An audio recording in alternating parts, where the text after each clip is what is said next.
দিয়ে আমি আজকে একটা পাতুরি তৈরি করব। দিলাম ময়দা, কর্নফ্লাওয়ারের গুঁড়া দিলাম,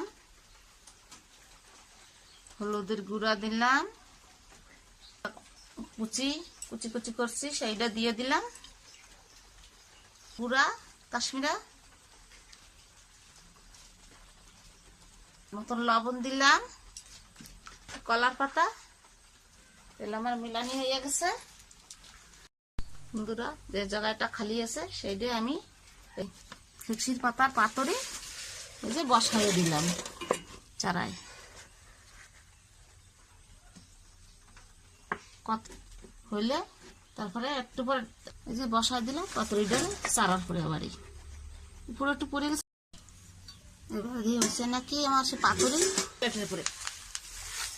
ভিডিওটা যদি ভালো লাগে সাবস্ক্রাইব করে দেবেন।